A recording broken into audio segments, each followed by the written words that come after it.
आपने वक़्त चेंज होते हुए देखा है, आपने अपने घर से एक बच्चा जो निकला था, आज वो एक कहता है एक ऐसा इंसान बन चुका है जो बहुत से बच्चों को, बहुत से लोगों को एक सबक दे रहा है। आबिद अली साहब के साथ मेरा इत्तेफाक हुआ। हुँ, मैंने 3 स्टेज प्ले किए, हुँ, तो उन्होंने मुझे कहा कि तुम मुल्तान में कुएँ के मेंढक ना बनो। हुँ, आओ, मंडी में आओ, काम करो, लोगों को पता लगे कि तुम एक बासलाहियत आर्टिस्ट हो। पहला ऑटोग्राफ मैंने ज़िंदगी में जिसको दिया उसका नाम है अतीका उड, वॉव! और मतलब वो मेरे पास अब तक महफूज़ है। और मज़े की बात है, मुझे तो पता ही नहीं था। मैंने पूछा कि ऑटोग्राफ में करते क्या है? हाँ, कहते हैं बस एक दस्तखत करें और मेरे नाम एक अच्छी-सी बात लिख दें। पहला चेक कितना बड़ा लिया आपने ज़रा ये बता दें? सबसे पहला चेक आपका ज़िंदगी में? मैंने पूरे सीरियल का 8,000 रुपया।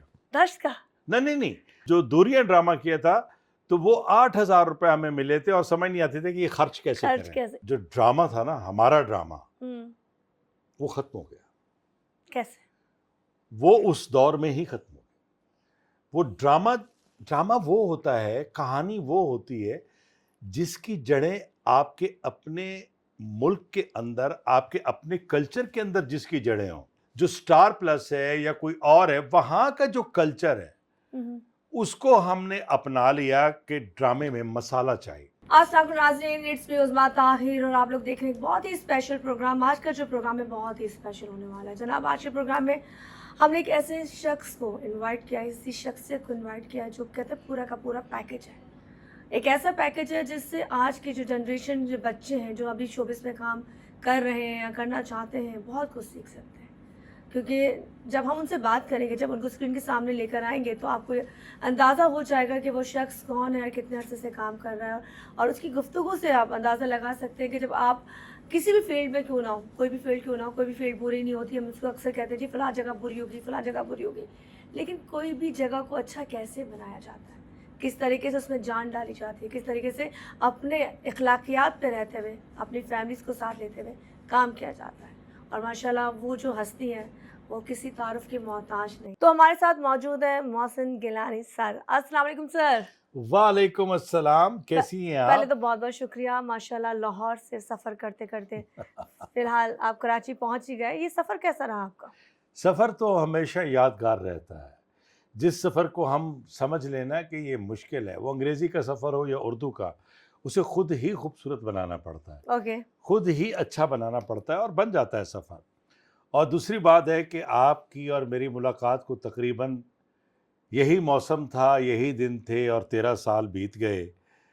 लेकिन जो बदला, वो एक घर बदला। घर बदला, प्यार नहीं बदला। हाँ, बाकी हम सब वही हैं, वही और वो माहौल है एक बस। ड्रामा था जिसमें हमने इकट्ठे काम किया था और मुझे बड़े ऑनर की बात होती है उसमें आप, रुबीना अशरफ और बड़ी कास्ट थी, सलीम शेख बड़ी साहब कास्ट थी थे, और वो बहुत सारी कास्ट थी और उस ड्रामे का नाम था समधन। समधन। समधन ड्रामा था और बहुत मकबूल ड्रामा था और इत्तेफ़ाक से हमारी वहीं मुलाकात हुई और ये अब प्यार, में क्या भाई मोहब्बत, बन गए, हाँ, बड़ा प्यारा प्यार, रिश्ता। मोहब्बत और ये ख़ुलूस देखें कि ये नाता, ये ताल्लुक़, ये रिश्ता आज भी है और हमेशा रहेगा। अच्छा जी, मैं फिर बताना चाहूँगी क्योंकि स्पेशली टीवी में बहुत देखा है, ये बड़े-बड़े चैनल्स, ये ज़्यादातर टीवी के चैनल्स में आपको नज़र आते हैं। अशरफ अशरफ के प्रोग्राम में भी, मुज़ाकरात में भी इमरान अशरफ के इमरान प्रोग्राम अशरफ। में मैं गया। लेकिन मैंने इनसे रिक्वेस्ट क्या की, कहते हैं ना एक प्यार मोहब्बत से घेर लिया इनको पहले। मैंने कहा डिनर करना है साथ आप में, हमारे डिनर करना है। तो डिनर के बाद कहते हैं ना जो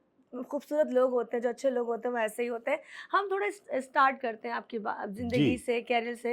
माशाल्लाह सईद घराने से ताल्लुक़ है, जी, अल्हम्दुलिल्लाह। अल्हम्दुलिल्लाह। मुल्तान शरीफ से मेरा ताल्लुक़ है, मदीनतुल औलिया उस सरज़मीन से। और जो जिलानी सादात हैं, हज़रत सैयद अब्दुल कादिर जिलानी की, लोग अक्सर मुझसे पूछते हैं, अभी एयरपोर्ट पे भी कोई पूछ रहा था, गिलानी और जिलानी में क्या फ़र्क फ़र्क है? है, यस। तो मैं उन्हें ये समझा रहा था कि कोई फ़र्क नहीं है, लफ्ज़ जीलॉन है, जीलॉन से जिलानी है, जैसे बुखारा से बुखारी। हुँ, हुँ। तो इसलिए हम जिलानी भी लिखते हैं, गिलानी भी लिखते हैं, लेकिन गिलानी यहाँ पे उर्दू में गाफ आ जाती है। इंडिया और पाकिस्तान में गिलानी बोलेंगे, बाकी पूरे वर्ल्ड में कहीं भी जाएँगे वो जिलानी ही बोलेंगे। ठीक है, ठीक है। तो कोई इसमें फ़र्क फ़र्क नहीं है। नहीं है। और बाकी ये है कि ज़ाहिर है जिस फैमिली से ताल्लुक़ था, उस फैमिली में रेडियो तक पहुँचना भी बहुत मुश्किल, और इतनी मुश्किलात का सामना किया, फिर ये समझ लीजिए कि परमिशन तो नहीं मिल रही होगी नहीं, अच्छा। कभी भी नहीं, कभी भी नहीं। तो कैसे आपने ये हिम्मत कर ली कि कोई एक जिस फैमिली घराने से आप हैं, उस घराने से होते हुए उसको आगे लेके जाना और फिर आप मनवाना आसान नहीं था? आसान बिल्कुल नहीं था। मैं रेडियो पाकिस्तान मुल्तान गया था अपने स्कूल की तरफ से तकरीरी मुकाबले में। ओके। वहाँ उन्हें मेरी आवाज़ अच्छी लगी, तो वो कहने लगे कि यहाँ पे हमारे बच्चों के प्रोग्राम में आर्टिस्टों की भी ज़रूरत होती है, तो आप चिल्ड्रन वॉइस में अपना ऑडिशन दें। मैंने कहा ठीक है। एनओसी लेके आनी पड़ेगी घर से। तो अब मुझे ये समझ नहीं आ रही मैं घर कैसे बात करूं कि रेडियो पाकिस्तान वालों को मेरी आवाज़ अच्छी लगी। हुँ, तो मैंने रिश्ते के हमारे मामू रखते थे, तो उनसे मैंने दरख्वास्त लिखवाई और अपने वाले साहब के दस्तखत किए कि हमें कोई एतराज़ नहीं अच्छा है। खुद साइन कर लिए? और सुभान अल्लाह। तो वहाँ जाके रेडियो पे दे दिए, फिर मेरा ऑडिशन हुआ। जब मेरी आवाज़ की, मेरे काम की तारीफ़ हुई तो बल्ले-बल्ले हो गई। और जब ये चीज़ें जब घर वालों को पता लगी तो वो बहुत नाराज़ हुए, हुँ, बहुत ज़्यादा। और ख़ास तौर पे इस बात पे नाराज़ थे कि आपने वालिद साहब के दस्तखत क्यों किए? ठीक है। मतलब हाँ, आपको ऐसा नहीं करना चाहिए, तब इजाज़त लेनी चाहिए थी। इजाज़त कहाँ मिलनी थी? फिर ये हुआ कि मामलात ज़रा बहुत सख्ती की तरफ गए, तो मैं बाइज़्ज़त तौर पे हुँ, हुँ। घर से निकाल दिया गया। और मैं अपनी नानी के घर आ गया। उस तो वक़्त ना आपकी एज कितनी थी जब आप घर से निकाल दिए गए? उस वक़्त यही आप सोच लें कि 14 से 15 साल की एज छोटी का उम्र ना, में मैं वही हाँ, ना रेडियो का मसला था। हाँ। फिर 17-18 साल में फिर आहिस्ता-आहिस्ता मतलब है कि मैं मैच्योर भी अपने रेडियो पाकिस्तान पे हुआ। और मेरा ये सफ़र जो है, अब अब ये सफ़र मेरा 49 साल का हो गया। माशाअल्लाह, माशाअल्लाह, 49 ईयर्स, माशाअल्लाह। 49 बरस मेरे रेडियो पाकिस्तान से माइक से मेरी दोस्ती को हो गए हैं। सर सबसे पहले कौन-सा शो था जो आपने वहाँ परफ़ॉर्म किया जो आपने रेडियो पे किया और वो आपकी पहचान बना? बच्चों का था या कोई और भी शो नहीं, था? उसके बाद तो फिर चलते गए ना प्रोग्राम। हुँ, फिर तो अब तक भी मैं रेडियो पाकिस्तान से जुड़ा हुआ हूँ। ओके। वो तो एक आगाज़ था ना। सही, सही। और मेरे लिए जो एज़ाज़ है ना, शायद शायद सिर्फ़ कोई 1-2 लोग होंगे जिनके पास ये एज़ाज़ होगा रेडियो पाकिस्तान का, हुँ, हुँ। कि वो आउटस्टैंडिंग ड्रामा आर्टिस्ट भी हों और आउटस्टैंडिंग ड्रामा राइटर भी हों। वाओ! माशाअल्लाह। क्योंकि बड़ी-बड़ी हस्तियाँ हैं, वो आउटस्टैंडिंग ड्रामा आर्टिस्ट रही हैं, सही, सही, सही। जिनको ओएस कैटेगरी कहते हैं। हाँ। तो ये दोनों मेरे हिस्से में थी कि आउटस्टैंडिंग मैं ड्रामा राइटर भी और आउटस्टैंडिंग ड्रामा वॉइस भी। सर फिर ये मेरे घर लिए से था। दोस्ती कैसे हुई? जब ये तमाम चीज़ें हो गई, अब आप माशाल्लाह हिट हो गए, अब आपकी पहचान हो गई। माँ-बाप से कैसे दोबारा से दोस्ती हुई? कैसे एक्सेप्ट किया अब्बू ने? कैसे गले लगाया? कैसे उनकी तो मिन्नतें वो की? वो मामला ऐसे हुआ कि मेरे कज़न की शादी थी, तो हमारे ख़ानदान के सरबराह थे मखदूम हुँ, हुँ। हामिद रज़ा गिलानी साहब, हुँ, हुँ। अल्लाह उनके दर्जात बुलंद करे, यूसुफ रज़ा गिलानी के चचा। तो उन्होंने पूछा मेरे बारे में, सब जानते थे कि भई ये रेडियो की तरफ जा रहा है और घर वाले नाराज़ हैं। हुँ, हुँ। तो मेरे कज़न के वलीमे पे उन्होंने मेरे वालिद साहब को बताया कि हम जब बाहर के मुल्क में जाते हैं तो 4-4, 6-6 महीने हमें स्टेज ड्रामा देखने के लिए इंतज़ार करना पड़ता है। आपका ड्रामा? नहीं, जो लोगों 2 के, लोग जानते हैं, जो ठीक है। बाहर के ओके, ममालिक ओके। में ड्रामा देखने के लिए 4-4, 6-6 महीने इंतज़ार करना पड़ता है। तो बाहर की दुनिया में तो लोग थिएटर देखते हैं बड़े शौक से। सही। तो उन्होंने समझाया। असल में कन्फ्यूज़न कहाँ था कि मेरे वालिद साहब और मेरी फैमिली में ये था थिएटर। हुँ, हुँ। वो जो सर्कस और मेले पे जो थिएटर होता है ना, जिसमें जोकर खड़े होते हैं वो उनके ज़हन और में वो तमाशा, था। उन्होंने कहा ये थिएटर है, ये वो है। लेकिन जो क्लासिक थिएटर होता है परफॉर्मेंस वाला, ना उन्होंने देखा ना उनको इसका पता था। सही। तो मखदूम हामिद रज़ा गिलानी साहब, अल्लाह उनके दर्जात बुलंद करे, मखदूम हामिद रज़ा गिलानी अल्लाह उनके दर्जात बुलंद करे, उन्होंने वालिद साहब को समझाया और फिर वो समझ इस तरह से आई कि वो गुफ्तगू जो थी वो खामोशी इख्तियार कर, आए! और उस वो खामोशी को बोलते नहीं थे। मैंने उस खामोशी को बस हाँ समझ के अपनी स्ट्रगल शुरू कर दी। और यूं मैं टीवी पे आने का जो सेहरा है वो मेरे मोहसिन आबिद अली साहब हैं। आबिद अंकल? अब हाँ, आबिद अली साहब के साथ मेरा इत्तेफाक हुआ। मैंने 3 स्टेज प्ले किए। हुँ। तो उन्होंने मुझे कहा कि तुम मुल्तान में कुएं के मेंढक ना बनो, आओ मंडी में आओ, काम करो, लोगों को पता लगे कि तुम एक बासलाहियत आर्टिस्ट हो। ठीक है। लेकिन मुझे डर था कि वहां पे आना बहुत मुश्किल काम है, भीड़ है, पूरी तो दुनिया आबिद सर से आपकी मुलाकात कैसे हुई? थिएटर किया ना, थिएटर किया साथ। हमने ओके 3 थिएटर किए, ओके मैंने ओके बताया हमने ओके 3 ड्रामे किए थिएटर के। तो उन्होंने मुझे कहा कि आप लाहौर में आओ हाँ। और काम करो। फिर प्राइवेट प्रोडक्शन का पहला ड्रामा जो ऑन एयर गया उसका नाम था दूरियां, उसके लिए उन्होंने मेरा ऑडिशन करवाया। एफएच कुरैशी डायरेक्टर थे, तो वहाँ मैं बस, वो मेरा आगाज़ था, मेरी उड़ान थी माशाल्लाह। कि दूरियां, फिर दश्त, फिर दूसरा आसमान, फिर यूं मेरा 36 साल का जो एक सफ़र है प्राइवेट प्रोडक्शन में, और 40 साल का सफ़र है मेरा पीटीवी पे, माशाल्लाह और 49 साल का सफ़र है मेरा रेडियो पाकिस्तान पे। माशाल्लाह फिर माशाल्लाह। मैंने खाना फरंग ईरान में पर्शियन मूवीज़ की डबिंग की, फिर आबिद अली साहब ने इंग्लिश फिल्मों की डबिंग करवाई लाहौर में। तो इस तरह हर चीज़ को लेते लेते लेते आज यहाँ उज़मा ताहिर के शो में आपके पास बैठा हूँ। अच्छा, आपने जो आप ड्रामे बता रहे हैं सारे, अगर हम इसको सर्च भी करते हैं, जो लोग नहीं जानते, दश तो बहुत फेमस था। बहुत उसमें बहुत अतीका ऑडो साहिबा की एंट्री, आबिद साहब, आप मुझे थोड़ा सा बताएं वो टाइम कैसा टाइम था? वो बहुत ज़बरदस्त था। 91 की कहानी है, और आपको एक दिलचस्प बात बताता हूँ कि अतीका ओडो के वालिद का कैरेक्टर मैंने किया था 91 जवानी में। में, और लोगों ने बड़ा एतराज़ात भी किया था, उन्होंने बोला था आपने क्या किया? तो वो फिर मैंने उसमें बाप सरदार हमजा सालारी का किरदार किया, और वो ड्रामा भी बहुत हिट हुआ। और सबसे जो अच्छी बात है, मुझे नहीं पता ऑटोग्राफ किसे कहते हैं, तो पहली बार अतीका ओडो साहिबा ने मुझे ये कहा कि गिलानी साहब मुझे ऑटोग्राफ चाहिए। अब मुझे समझ नहीं आती थी कि क्या, क्योंकि काम किया, शायद उनको बहुत अच्छा लगा काम। तो मैंने पहला ऑटोग्राफ अतीका ओडो को दिया। आपने अतीका ऑडो को पहला ऑटोग्राफ मैंने जिंदगी में जिसको दिया उसका नाम है अतीका ओडो, वाओ, मतलब और वो मेरे पास अब तक महफूज है। मैं वो स्क्रीनशॉट भी आपको स्क्रीनशॉट को सेव किया हुआ है आपने रखे हुए? नहीं, वो मैं यहाँ पे आया तो पिछले से मेरा ख्याल है 1.5-2 साल हो गए, 1.5 साल, पिछले रमज़ान से पहले हम ड्रामा कर रहे थे अंगना। तो उसमें वो मेरे दोस्त की मिसेस थी, जावेद शेख साहब की बेगम थी, मेरी भाभी थी।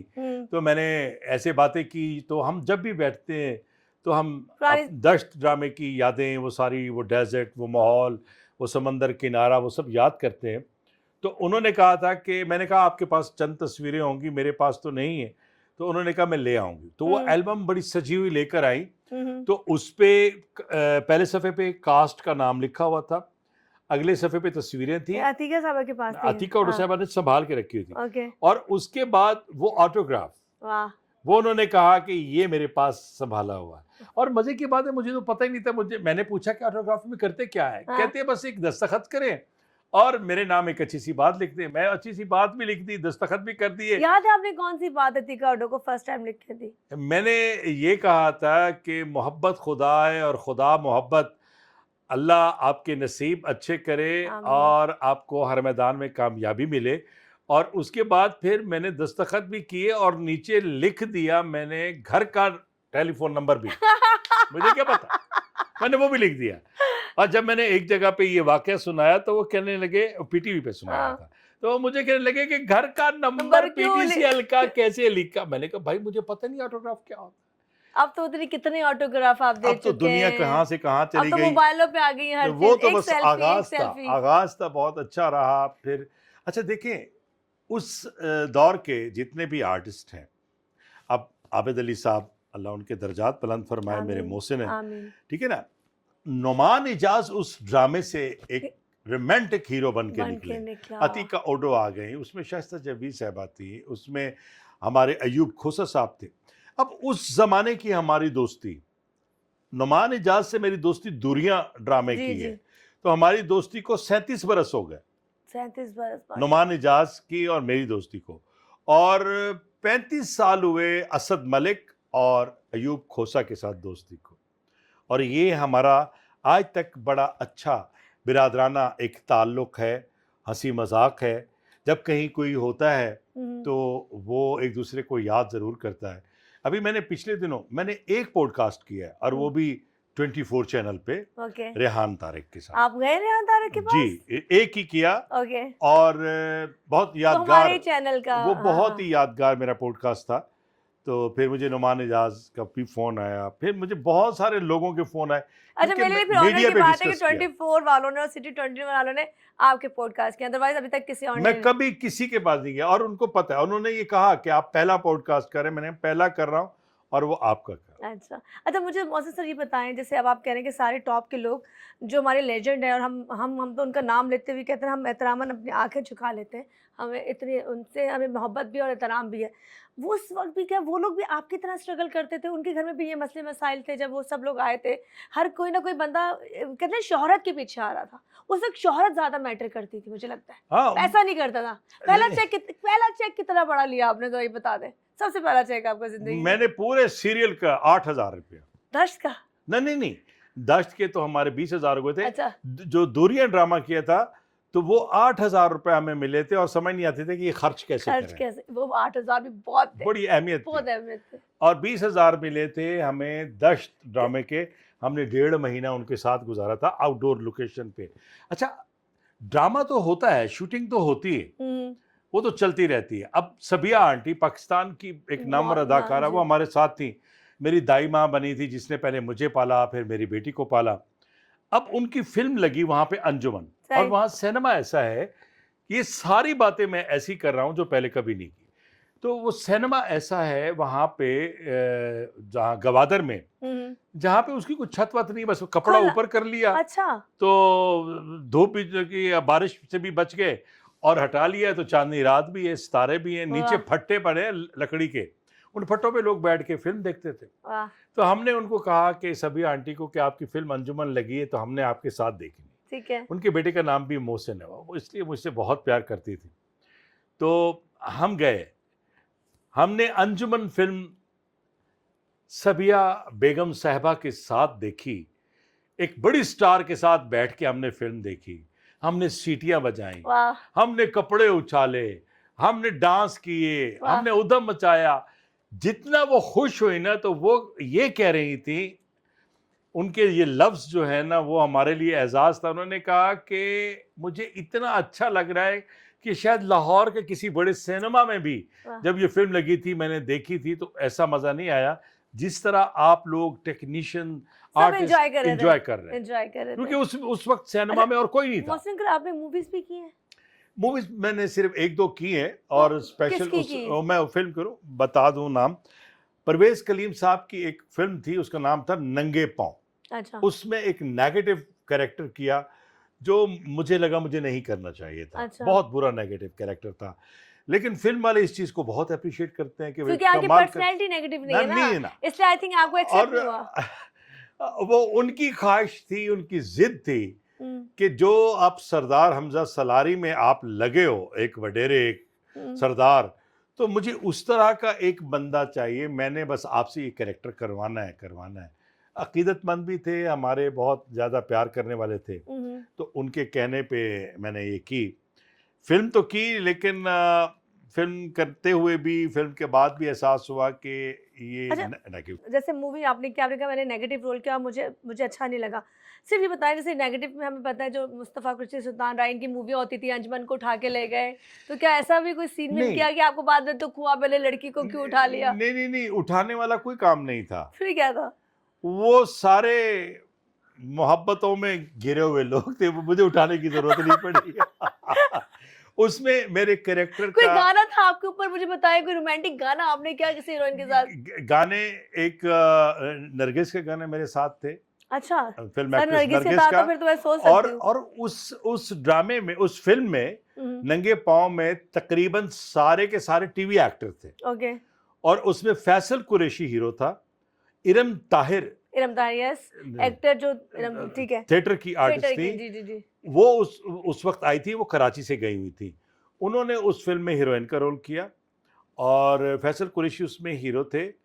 एक उज़्मा बेग थी, वो हाँ। सिंगर भी थी। उन्होंने वो कैरेक्टर किया उस इरम ताहिर की माँ का, और उसमें सारे के सारे जितने भी थे टीवी के एक्टर थे। हुँ, हुँ। तो वो परफ़ॉर्मेंस बस एक एक यादगार थी। तो मुझे वो किसी को उठाना नहीं पड़ा। बस ऐसा नहीं हुआ, बस आगे पीछे खुद ही लड़की घूमती रही है। बस ये था। अच्छा, अब हम थोड़ा और आगे चलते हैं। माशाल्लाह अब काम चलता गया माशाल्लाह। 49 ईयर आपको काम करते हुए हो गए, रेडियो में भी, टीवी में भी, थिएटर में भी। अब मुझे बताएं, वक्त के साथ साथ कहाँ चेंज लग रहा है पहले के ड्रामे में फ़र्क? क्योंकि पहला एक ड्रामा धुआं लगता था, दश्त लगता था, वो जितने भी इस तरह के अनकही लगता था, पूरे रोडों पे वीराना हो जाता था। आई थिंक अब इतने चैनल्स आ गए हैं, ऑप्शंस बहुत आ गए हैं। आपको क्या लगता है कैप्चर करना मुश्किल है अब ड्रामा? देखिए, जो ड्रामा था ना, हमारा ड्रामा, वो खत्म हो गया। कैसे? वो उस दौर में ही खत्म हो गया। वो ड्रामा वो होता है, कहानी वो होती है जिसकी जड़ें आपके अपने मुल्क के अंदर, आपके अपने कल्चर के अंदर जिसकी जड़ें हों, सही। ठीक है ना, वो हमारा ड्रामा होता है, जिसे लोग बहुत शौक से देखते थे।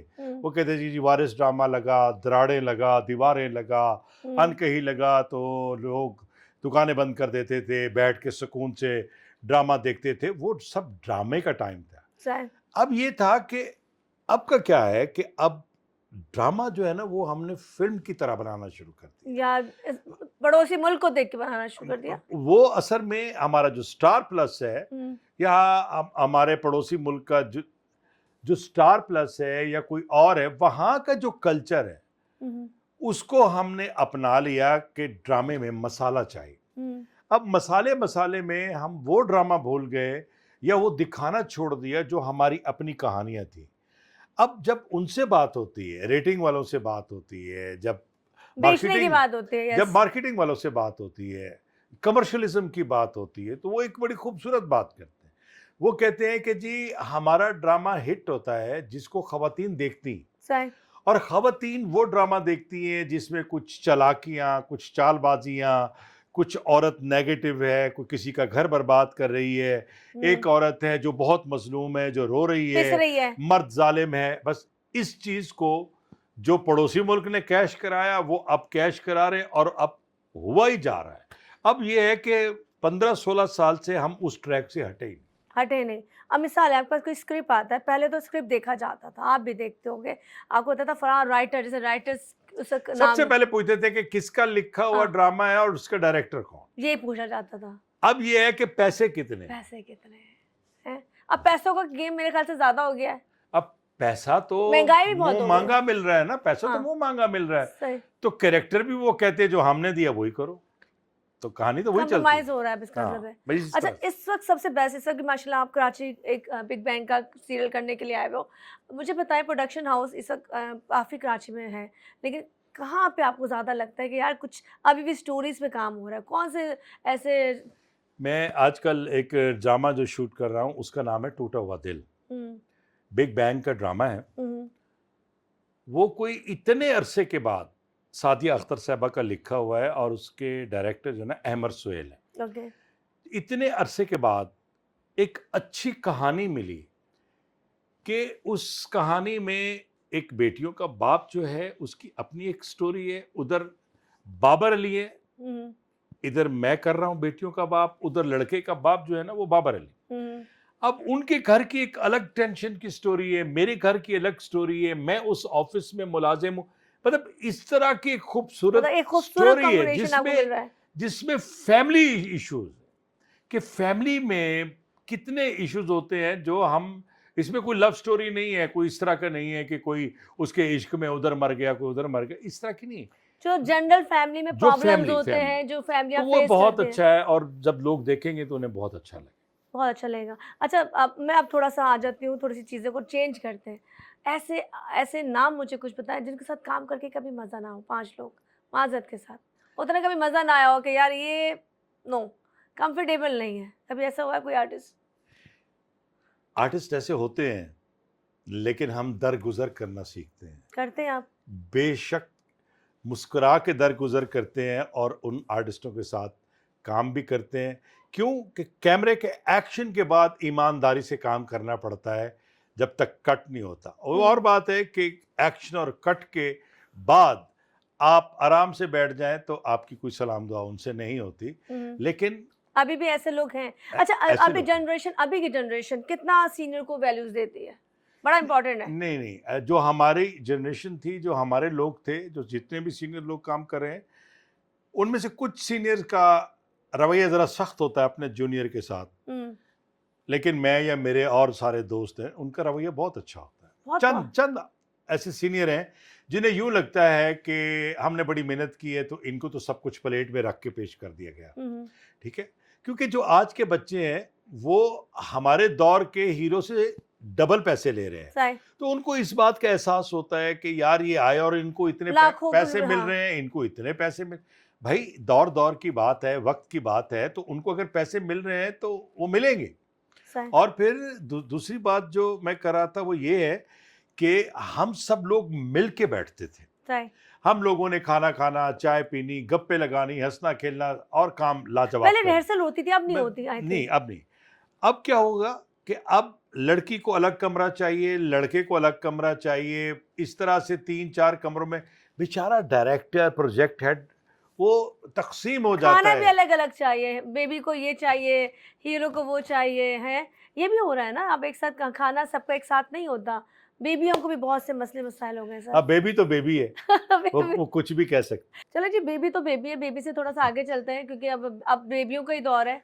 हाँ, लेकिन होना चाहिए, दौर तो सबका आता है। बस मैं ये कहता हूँ, मेरी ये ख्वाहिश है कि जो कंटेंट है हमारा, हमारी जो स्टोरी है वो आ जाए। बाकी बेबियां तो रहेंगी, बेबियों के बगैर ड्रामा तो नहीं ड्रामा नहीं बनता। बन सकता। यंगस्टर जो बच्चे आ रहे हैं बहुत अच्छा काम कर रहे हैं, लड़कियां बहुत अच्छा काम करी, काम माशाल्लाह सब बहुत अच्छा कर रहे हैं। बस ये है कि हमारा जो इदारा है, जो हमारे चैनल्स हैं, वो अपने उस चीज़ को देखते हैं कि हमारी मार्केटिंग, रेटिंग, इसके साथ साथ बस कंटेंट इंशाल्लाह मुझे पूरी उम्मीद है कि अब बेहतर से बेहतर होता जाएगा और हम अच्छे ड्रामे अच्छा दिखा सकते हैं। अच्छा, मसलन अब जब थोड़ा फहाशी की तरफ भी चीज़ें जा रही हैं, मतलब हमारे हाथों में मोबाइल का दौर है, अब टीवी से ज़्यादा लोग मोबाइलों पे चीज़ें देख रहे होते हैं, पेजेस पे, यूट्यूब चैनल बहुत एक्टिव है, फेसबुक बहुत एक्टिव है, हर लड़के के पास मोबाइल है, वो कहता है मैं हीरो हीरोइन हूँ। अब मुझे पता है इसका असर टीवी पे भी पड़ रहा है। आई थिंक कहीं ना कहीं वो स्टोरीज वैसी बन रही है कि वो अखलाकियात से थोड़ा सा बाहर की लिमिट में ओपनली सीन दिखाना, चीज़ें करना, ऐसे प्रमोशन करना, जो पहले अखलाकियात में रह के कहानी होती थी, अब वो कहानी नहीं हो रही है।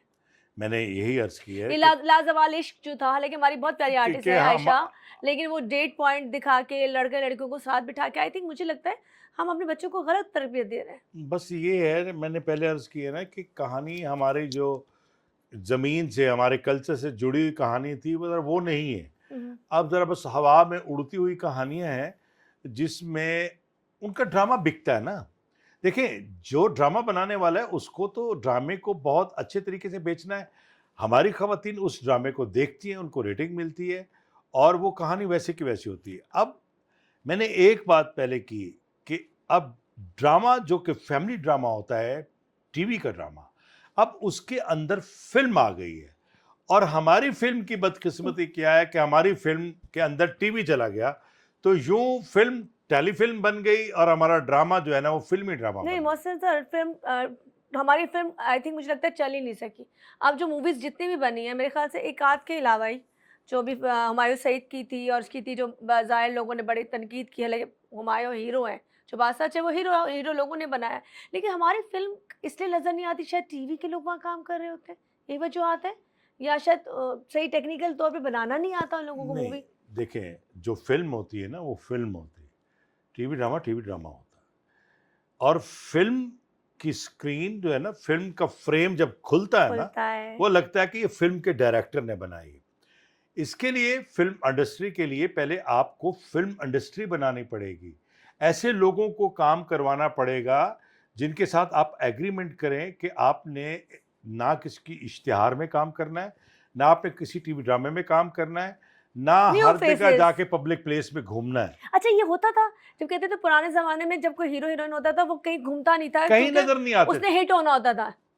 वो खवातीन जो थी वो बुर्का पहनती थी और डार्क चश्मा लगाती थी, और मर्द हजरात भी कहीं नहीं जाते थे। दुनिया 200, 300, 500 लोग कहते हैं, हर स्टूडियो के बाहर लोग खड़े होते थे कि अभी एक्टर गुजरेगा यहाँ से तो उसकी एक झलक देख लेंगे। वाओ, झलक देखने को जो तरसते हो, अब वहाँ तो आर्टिस्ट खुद मौजूद होता है हर शो पे, हर जगह बैठ जाता है। आई थिंक ये वजूहत भी है कि जो एक वैल्यूज है वो कम हो गई है, वो फिल्म की वैल्यूज जो फिल्म का एक्टर है ना, उसको सिर्फ पर्दे पे नजर आना चाहिए, हम्म। स्क्रीन के पर्दे पे। अच्छा, थोड़ा सा आ जाता है पैसों पे। बहुत से लोगों की बात सुनी कि अक्सर, जैसे आप तो बड़ा नाम है ना, लेकिन आपसे के बाद भी इसी कैटेगरी के लोग भी आते हैं, पैसे बहुत मुश्किल से प्रोडक्शन हाउस में मिलते हैं। पहले भी जब मैं ड्रामा करती थी, ये मुसीबतें मैंने देखी हैं, तो शायद मैंने काम ही चेंज कर लिया। अब बताए क्या हालात है आजकल? देखिए, हालात तो बेहतर भी होते हैं, कम भी पड़ जाते पैसा हैं। रोकते क्यों है ये लोग, जब उनको पता होता है कि हमारा घर इससे चल रहा है हमारा घर इससे चल रहा है, हमारी रोजी रोटी एक ही है, हमें यही काम करना आता है। प्रोडक्शन वालों का एक जवाब होता है कि प्रोडक्शन के जो आता है ना, फंड नहीं आ रहा, वो उनका कोई फंड का इशू होता है। अच्छा, लेकिन जो प्रोड्यूसर होता है वो पैसा लेके बैठता है ना, मिसाल एक अब वो ड्रामा दो। प्रोड्यूसर खत्म हो गया। अब मेरी बात याद करो और गौर से सुनो और सब सुने।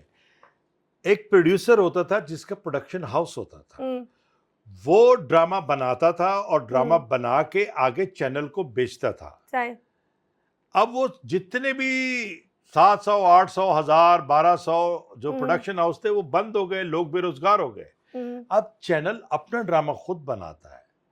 अब वो जो ड्रामा उसने 2 करोड़ का बनाना है या 5 करोड़ का बनाना है, वो 10 करोड़ का ड्रामा क्यों खरीदेगा मार्केट से?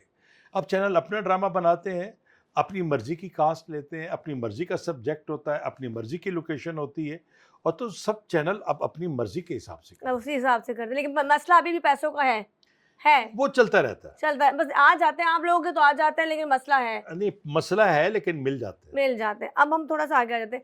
सोशल मीडिया को आप कहाँ देखते हैं? जिस तरह की जो हाइप आग लगी पड़ी है, हर बंदे के हाथ में मोबाइल है, वो चलते फिरते देख रहा है, क्या कहेंगे, ये अच्छा इजाफा है या बुरा इजाफा है? बहुत कुछ देखते हैं, नेगेटिविटी बहुत देखते हैं आप इसमें, मतलब आपकी बहुत सी चीजें वायरल हुई हैं, मैं बात करूंगी उस पर भी। नहीं, कुछ चीजें तो बना दी जाती हैं, कुछ चीजें बन जाती हैं, कुछ चीजें क्या, मसला ये है कि अब जिसको मौका नहीं मिल रहा वो सोशल मीडिया का इस्तेमाल करता है, खुद को हिट कर लेता है। अब तो आपके इंस्टाग्राम या आपका पेज या आपका यूट्यूब चैनल या आपका कोई भी, आप नेट पे अपनी कोई वीडियो कोई चीज़ डालते हैं, आप वायरल हो जाते हैं, आप 2 दिन के बाद आप स्टार होते हैं। आपका इंस्टाग्राम है लेकिन मोज़ेज़ा नहीं। एक्टिव इतने नहीं है। हाँ। टिकटॉक बनाई कभी आपने? टिकटॉक लेकिन उस तरह से नहीं बनाई, मेरी कोई छोटी मोटी झलक होगी तो वो टिकटॉक पे होगी, लेकिन टिकटॉक वो वाली नहीं बनाई। मतलब आपने कभी वो, अच्छा बताइए, टिकटॉक के जो स्टार है, माजिद से आप, टिकटॉक मैं बनाती हूँ लेकिन मैं लिपसिंग नहीं करती, मैं पिक्चर पे गाना लगा वो दिया, कोई चीज ओके काम कर रहे हैं, बात कर रहे हैं, गाना लगा दिया, हाँ, लेकिन जो परफॉर्मेंस लोग देते हैं उस पे, उस परफॉर्मेंस के बारे वो में उसके मास्टर बनेंगे ना, वो उससे वायरल हो गए। वो जिस चीज से कोई हिट होता है वो उसके लिए सबसे बेहतरीन चीज है। वो अच्छा, ऐसे लोग मैंने देखा, जब उनको स्क्रीन के सामने कैमरे के सामने ला के बुलवाया जाए तो वो बोल नहीं पाते नहीं हैं। बोलते, उस पर काम कर जाते हैं। अच्छा, यहाँ से बताएं, जैसे आप कह रहे हैं कि वो सिर्फ टिकटॉक के हद तक वो लिपसिंग करो तो हिट हो जाते हैं। अच्छा, यूट्यूब देखते हैं आप कभी? हाँ, यूट्यूब पे किस किस को जानते हैं? ये जो आजकल ढक्की है, नहीं ऐसा नहीं, ये रजब भट्ट है, ना ना ना, समिया हिजाब नो है, नो नो, डॉली है, इन सबको मेरा सलाम। इनके नाम सुने और पॉडकास्ट में इनकी स्टोरियां सुनी है, लिहाजा सलाम। और वो मुझे बहुत कुछ मालूमात रेहान तारिक के साथ गुफ्तगू में पता चला। लेकिन कहीं कहीं मुझे लगता है कि हमें अच्छी जगह बैठ के अच्छी चीज़ को प्रमोट भी करना चाहिए। हम अपने बच्चों को नेगेटिविटी जो दे रहे हैं, वहाँ पे लड़के कमाती भी, ऐसा नहीं है। अच्छे लोग, मिसाल है टीवी में अच्छे बुरे लोग सब है ना, जिसने जैसा होगा उसने वैसा काम पकड़ लिया। आप भी तो काम कर रहे हैं, मैं भी तो काम कर रही हूँ, हम इतने सालों से काम कर रहे हैं, तो इसका मतलब है आप इनको जानते हैं, लेकिन दूर से सलाम। इसलिए कि वो जो उनका काम है, जो उनको बेहतर लगता है नहीं, वो लेकिन वो कर तो रहे हैं। करोड़पति हो गए ये करके, तो आपने हाँ, नहीं तो सोचा? कोई बात नहीं है, वो जिस काम पे हुए सारी दुनिया को पता है, तो वो करोड़ोंपति के अरबोंपति हो जाएं, वो जो मर्जी हो जाएं, वो उनका अपना एक काम है, करते रहे। इज्जत के पैसे में मैं ये नहीं कह सकता, हम किसी के बारे में हम लेकिन ये कि आप नहीं कर सकते, आपको सोच ही नहीं सकते, तो करना तो बहुत दूर की। कभी नहीं सोचा नहीं, ऐसा हो नहीं सकता, कभी भी नहीं, जवानी में भी नहीं सोचा? अच्छा, जवानी में कोई हरकत, कोई महबूबा, कोई गर्लफ्रेंड बस आई, कुछ तो क्या होगा, कोई आपके पीछे आ गई, कोई स्टार आपके घर तक आ गई हो, ऐसा हुआ? कोई लड़की आपके घर तक आ गई हो? एक हो तो बताओ ना अच्छा, बताइए ना, कोई बहुत सीरियस हो गई हो आपके साथ कि सर प्लीज। सीरियस बहुत हो जाते हैं, हो जाती है कहानियाँ, लेकिन आपको देखना पड़ता है और दूसरों को भी समझाना पड़ता है, खुद भी समझना पड़ता है। ये नहीं कि ये वक़्त है, एक हर चीज़ का एक टाइम होता है। बात ये है कि मर्द का कुछ एतबार नहीं, मैं अपने आप को उस मर्दों में गिनता हूँ ओके। कि मर्द का कोई एतबार नहीं सही। कि अब से गुफ्तगू शो खत्म होता है तो कहीं भी दिमाग जा सकता है। दिमाग घूम सकता है। लेकिन मर्द की खूबसूरती क्या है, अगर मैं पूछूं एक औरत की और एक मर्द की खूबसूरती क्या है? मैं बताता हूँ, औरत की खूबसूरती है कि उसको औरत दिखना चाहिए कि वो औरत है, और मर्द की खूबसूरती ये है कि वो कमाऊ हो, वाह। उसका हुस्न उसकी रोजी कमाई है, और इसके अलावा कोई नहीं। मर्द की कोई ब्यूटी नहीं होती, मर्द का कुछ नहीं, सिर्फ वो कमाने वाला हो, अच्छा कमाने वाला हो और घर को बेहतरीन तरीके से अपनी रोजी के हिसाब से चलाए, वो एक बेहतरीन कामयाब मर्द है। और जो औरत है वो औरत दिखे और औरत की घरदारी जो है वो नज़र आनी चाहिए, सलीका नज़र आना चाहिए। मैं एक चीज़ और भी जी कह जी। दूं कि मर्द के पहनावे से, उसके सलीके से पता लगता है कि औरत, इसकी जो बीवी है, कितनी सुघड़ हो। इसका मतलब है आपकी बीवी बहुत सुघड़ है।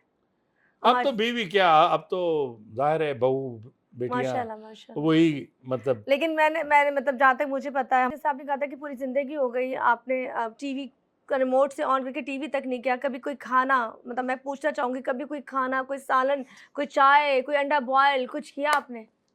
मैं किचन में जाऊँ तो सब बच्चे हैरान हो जाते हैं। खैर आप किचन में, मैंने कहा वैसे देख रहे हो क्या बन रहा है।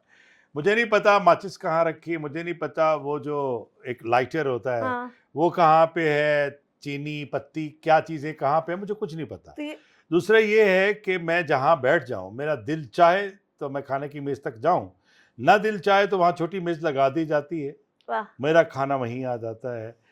और मेरा बेटा मुझे टीवी ऑन करके देता है, और फिर मुझे कौन सी फ़िल्म देखनी है, क्या देखनी है, वो मुझे चैनल लगा के, फ़िल्म लगा के देखेगा कि मैं ना ड्रामा देखता हूँ, हुँ। ना मैं खबरें सुनता हूँ, खबरें क्यों नहीं ना सुनते? न्यूज़ चैनल, ना ड्रामा। मैं कोई अच्छी मूवी होती है तो इंग्लिश मूवी देख लेता हूँ, बस अपना इतना। ड्रामा कभी नहीं देखा आपने खुद से? नहीं, कभी भी नहीं। वो मेरे घर का माहौल ही, में अगर वो कोई ड्रामा देख रहे हैं तो देख रहे हैं।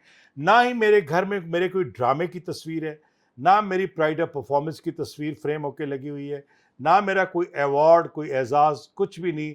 हाँ, ये आयत और हमारी सूरह मुबारका या इस तरह के कोई इस्लामिक सर मैं पूछना पेंटिंग्स। चाहूँगी, माशाल्लाह आप लोग आपको अवार्ड्स भी मिले हैं, कंटिन्यू थोड़ा-सा बता दीजिए जो लोग अभी न नई जिनको पता, जो नई जनरेशन है, कौन-कौन से एज़ाज़ से नवाज़ा गया आपको? एज़ाज़ तो बेशुमार हैं, लेकिन एक एज़ाज़ जो होता है, वो होता है पाकिस्तान का प्राइड ऑफ परफॉर्मेंस। वो प्राइड ऑफ परफॉर्मेंस मिला 2012। माशाल्लाह। और एक एज़ाज़ जो बहुत कम लोगों के पास होता है, वो है outstanding drama writer, yes. Radio Pakistan का, और आउटस्टैंडिंग ड्रामा वॉइस।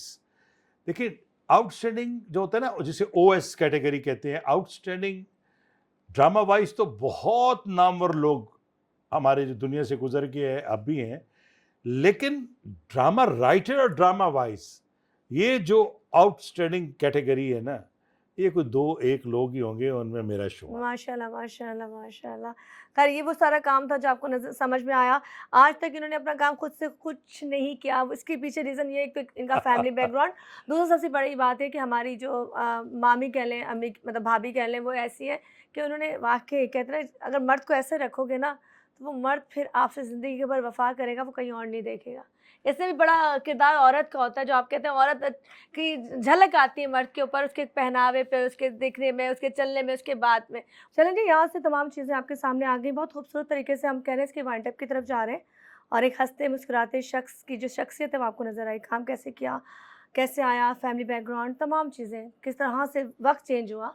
आपने वक़्त चेंज होते हुए देखा है, आपने अपने घर से एक बच्चा जो निकला था, आज वो एक कहता है एक ऐसा इंसान बन चुका है जो बहुत से बच्चों को, बहुत से लोगों को एक सबक दे रहा है। और ये सबक ये होता है कि आप जहाँ बैठे हो वहाँ पर आप बहुत सी चीज़ें नेगेटिव भी कर सकते थे। सही बात। आपके पास हर तरह की गुंजाइश थी, पर आपने अपने उस ख़ानदान को लेकर कि जो आप जिस कड़ी से जुड़े हुए हो उसको, उसकी मैं लाज। एक बात बताता चलूँ उस्मा, वो ये है कि मैं अपने ख़ानदान से इस तरह जुड़ा हुआ हूँ कि अगर मेरे ख़ानदान में कोई काम है, कोई इशू है, मैं मुल्तान से, मुझे अगर जाना है, हम्म, तो मैं लाखों का ड्रामा छोड़ दूँगा, लेकिन मैं अपने फैमिली से जुड़ा हुआ, मैं उनको नहीं छोड़ सकता, एक बात।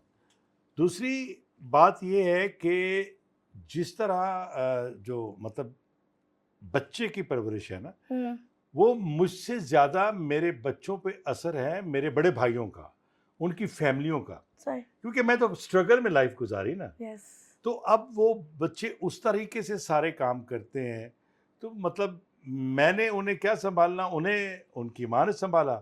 अब बच्चे जो हैं वो हमें हम सँभालते भी हैं। संभाल रहे हैं। तो इसलिए कि ज़ाहिर है मुझे पिछले दिनों में एक मैं गया था वो रेहान तारिक के पॉडकास्ट में, तो वहाँ ज़िक्र हुआ एक आर्टिस्ट के, उसके बच्चों का, तो मुझे तकलीफ़ हुई कि बच्चे अपने माँ-बाप के हवाले से ऐसी बात करते हैं, तो वो नहीं करनी चाहिए कि अगर और वो भी इतना बच बड़ा नाम देखें, वो जो हमारा आर्टिस्ट बहुत बड़ा आर्टिस्ट है, जिसको पूरी दुनिया जानती है, लेकिन उनके बच्चों ने जिस तरह से उनको बोल दिया, मुझे दुःख था कि वो ज़िंदगी भर कमा के खिलाता रहा। मैं यही जब कह उसने खिलाना छोड़ दिया तो बच्चों ने उस पे इल्ज़ाम लगा दिए। बस इस तरीके से बातें होती हैं, लेकिन अल्हम्दुलिल्लाह जो एक घर का माहौल होता है ना, वो भी बड़ा असरअंदाज़ होता है। हुँ, तो मैं भले स्ट्रगल में रहा, बाहर रहा, सब कुछ है, तो वो बच्चों को जो जोड़ के रखने वाली होती है, वो बच्चों की माँ होती है। और वो फिर बताती है कि अपने ताए, अपने दादा, अपने उन सब पे, तो अब भी वो ये कहते हैं कि मेरी बीवी कहती है कि शुक्र है ये बच्चे बाप पे नहीं, दादा पे गए हैं, हाँ, ताए पे गए हैं, ये उन जैसे हैं, मतलब हर तरह का ख़्याल बॉन्डिंग रखते है। अच्छा सॉरी माज़रत के साथ थोड़ा-सा मैं आपकी बेटी के हवाले से बात करना चाहूँगी। मैंने बहुत से वो जो आपके एपिसोड देखे थे और गफ़लत कह लें उसको, क्योंकि उस वक़्त आप भी कुछ नहीं कर सकते थे। हैं। जी, जहाँ आप मौजूद थे वहाँ पे शायद आपके हाथों से आपकी बेटी निकल बस गई थी। ये एक निज़ाम कुदरत है, ये वो एक दुःख है। मैं अक्सर ऐसा होता है, बंदा कहता है, लोग कहते हैं कि अल्लाह जो है किसी को उसकी बर्दाश्त से ज़्यादा दुःख नहीं देता। बेशक। लेकिन जिस जिस कैफ़ियत से मैं गुज़रा हूँ ना, बाप, फिर माँ, भतीजा, बेटी, तो इन सारी कैफ़ियत को जब मैं देखता हूँ, तो फिर मैं ये सोचता हूँ कि शायद होता होगा कि बर्दाश्त से ज़्यादा दुःख नहीं मिलता, लेकिन शायद मेरी दफ़ा ऐसा हो गया कि मेरी बर्दाश्त से ज़्यादा दुःख मिला आपको। कहीं ज़्यादा, लेकिन वो भी वो बेहतर जानता है, कब क्या है, क्या करना है। कितने साल की आपकी बेटी जब ये वाक़या पेश आया 1 साल पहले? अब होंगे 6 साल हो गए 6 इस वक़्त साल। तो। ये अगस्त का महीना था और लोग बस अपनी अगस्त की तैयारियों में लगे हुए थे और हम अपने दुखों में थे। क्या करें, लोग हमारे जो दुःख हैं, हमारे आँसू हैं, उनको भी वीडियो बना-बना बना के के तस्वीरें बनाते हैं, वीडियो बनाते ये हैं। बेटी कितना प्यारा रिश्ता है, मतलब मेरे बाप अल्लाह सलामत रखे हैं, लेकिन हमारे पास नहीं है, मतलब अल्लाह उनको ज़िंदगी दे, मैं अभी इसलिए बात कर रही हूँ, वो हैं, वो उनका वजूद है, वो मौजूद है अल्हम्दुलिल्लाह।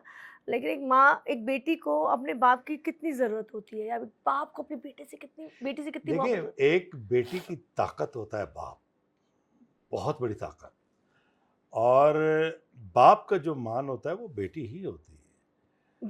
जिन्होंने बाप बाप का मान ना देखा, वो बेटियाँ क्या करें? वो नहीं जान सकती, वो नहीं जान सकती, क्योंकि बेटी का तो सारा लाड, प्यार, मान वो अपने बाप के ऊपर होता है। बेटा शेल्टर ढूँढता है माँ के पास, सही। वो माँ के पास शेल्टर ढूँढता है, लेकिन जो बेटी होती है ना, उसको पता है कि मेरा सारा सहारा चीज़ें, उसका आइडियल उसका बाप होता है, बेटी का। आपकी बेटी का आइडियल आप थे। हाँ, और अभी उसकी जो बेटी है माशाल्लाह, आई थिंक बेटी बेटा, बेटी है, तो वो समझ लें वो सेम आपके लिए वही सब कुछ है, जिसकी वजह बस से घर वही में है। रौनक लगी हुई है। अल्लाह ताला बस वही कहते हैं सब्र दे, ये वक़्त, ये मरहम तो आमीन, कभी भर नहीं आमीन, सकता, हम आ बोलेंगे भर जाएगा। जब आमीन। जब वो महीना आएगा और कहते हैं वही आँसू, वही तकलीफ़। हमने हमने एक काम किया कि वही दिन नवासी का जन्मदिन है और वही बेटी की बरसी का दिन है। तो सोचा कि हर जन्मदिन पे, हर सालगिरह पे माँ की बरसी देखेगी, तो वो तो वैसे ही एक परेशानी में चली जाएगी। तो फिर हमने ये किया कि हमारे यहाँ जो शादी, खुशी, गमी होती है, हुँ, हुँ। वो इस्लामी दिनों के हिसाब से होती सही, है, अंग्रेज़ी हिसाब से नहीं होती। सही। ना शादी की, खुशी की और ना ही कोई बरसी या कुछ इस तरह से। सही। तो हमने वो बेटी की बरसी इस्लामी तौर पे रख ली, हम्म, और वो जो अगस्त का महीना है 11 अगस्त, वो हमने बेटी की सालगिरह रख ली। सालगिरह रख ली। लेकिन ये तो हमारे दिल को पता है ना कि जब वो सालगिरह का केक कटता है। इससे ज़्यादा बात नहीं करूँगी क्योंकि तमाम चीज़ें आपने इनकी देखी हैं और मैं बिल्कुल भी नहीं चाहूँगी कि यहाँ और ज़्यादा कोई सैडी माहौल हो जाए, क्योंकि इतना अच्छा स्टार्ट हमने किया हँसते खेलते, और कहते हैं ना दिल में गम दुख सब होगा, लेकिन दुनिया के लिए, हमारे लिए और लोगों के लिए, ताकि उनको फील मत हो कि यार हम तकलीफ़ में। ये भी हुनर हर कोई नहीं जानता। अपना गम छुपा कर दूसरों को हँसाने का हुनर हर कोई नहीं जानता। पूछ सकती हूँ आपने पत्थर कौन-सा पहना है? ये शरबती हकीक है और ये स्याह हकीक। ये अरबी है और ये ईरानी। ईरानी है। चलिए जी, बात चेंज हमने इसलिए की कि आप पत्थरों पे ज़रा चले जाएँ। शौकीन तो आप माशाल्लाह पत्थरों के भी हैं। और ख़ैर, ये वो तमाम चीज़ें, तो कोई मैसेज देना चाहेंगे आपकी जनरेशन को, और सोशल मीडिया का इस्तेमाल किस तरीके से किया जाए? कौन-सी चीज़ें बनाई जाए? किस तरह से बेहतरी लाई जाए? देखिए, आज की जो नौजवान नस्ल है, उसको मैसेज की ज़रूरत नहीं है। वो जो कर रहे हैं ना, उन्होंने वही करना है। बस एक बात मैं ज़रूर करूँगा, वो ये करूँगा कि बच्चों को अपनी फैमिली के साथ जुड़ के रहना चाहिए। निज़ाम जी। और दूसरी जो बात है, वो ये कि माँ-बाप को अपने बच्चों को दोस्तों की तरह रखना चाहिए, ताकि बच्चे आसानी से अपनी हर बात माँ-बाप से शेयर कर सकें। इस फ़ील्ड में आने के लिए लड़कियों को अब इजाज़त होनी चाहिए, मतलब ज़माना चेंज हुआ है या अभी भी वही दौर है कि शोबिज़ में लड़की आती है तो कहते हैं जी बुरी है?